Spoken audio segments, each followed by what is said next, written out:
اچھا چھوڑیے، آپ جلدی سے کپڑے بدلیے، میں نے آج آپ کے لیے آپ کا پسندیدہ قورمہ بنایا ہے۔ میں اس کی ہر ادا پر قربان جاتا۔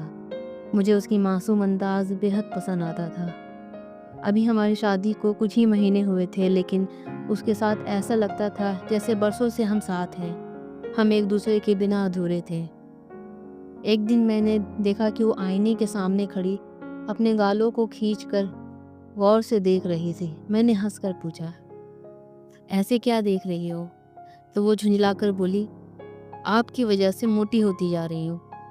میری وجہ سے کیسے؟ میں نے پوچھا۔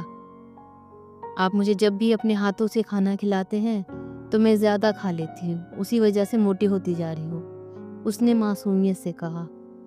میں بے ساختہ ہنس پڑا اور کہا، موٹی نہیں ہوئی ہو، بلکہ میری محبت کہ تم پہلے سے زیادہ اور پیاری ہو گئی ہو۔ عادت نہیں ہے میرے گلاب، تم سچ میں بہت پیاری دکھتی ہو اور موٹی تو بالکل بھی نہیں لگتی۔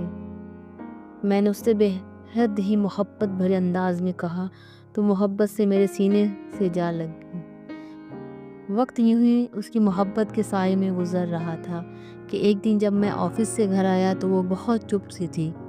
میں نے آفس کا بیگ سائیڈ میں رکھا اور اس سے پوچھا، انم سب خیریت تو؟ طبیعت تو ٹھیک ہے نا تمہاری؟ اتنی خاموش کیوں ہو؟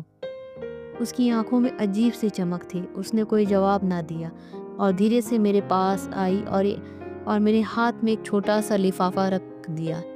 میں نے حیرت سے اس کی طرف دیکھا، پھر اس لفافے کو کھول کر دیکھا تو یہ ایک میڈیکل رپورٹ تھی۔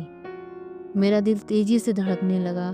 میں نے اس کی آنکھوں میں دیکھا، وہ جھکی پلکیں اٹھا کر مسکراتے ہوئے مجھ سے بولی، فرقان اب ہم 2 نہیں 3 ہیں۔ میں اواک رہ گیا۔ پہلے تو اس نے پہلی بار میرا نام لیا تھا، فرقان۔ ہاں میرا نام ہے۔ اور اس کی زبان نے جب میرا نام لیا، باخدا میں بے حد خوش ہوا۔ آج سے پہلے وہ صرف مجھے آپ کہہ کر پکارتی آئی تھی۔ خیر اس کے بعد پھر جیسے ہی میری سمجھ میں آیا کہ آج انم نے ایک بہت بڑی خوشی کی بات مجھے بتائی تو میں نے خوشی سے اسے گلے سے لگا لیا اور اس سے کہا، سچ؟ وہ میری آنکھوں میں دیکھ کر مسکرائی اور کہا، ہماری محبت کو ایک نئی منزل مل چکی ہے۔ اس روز میں نے اسے بہت پیار کیا۔ جی چاہ رہا تھا کہ اس کی ساری بلائیں خود پر لے لوں، بس اسے سمیٹے رکھوں۔ اب وہ پہلے سے بھی زیادہ معصوم ہونے لگی تھی۔ ہر چھوٹی چھوٹی چیز کے لیے مجھ سے ضد کرتی، کبھی کھٹے آم کھانے کی فرمائش کرتی تو کبھی آئس کریم مانگتی، کبھی کچھ تو کبھی کچھ۔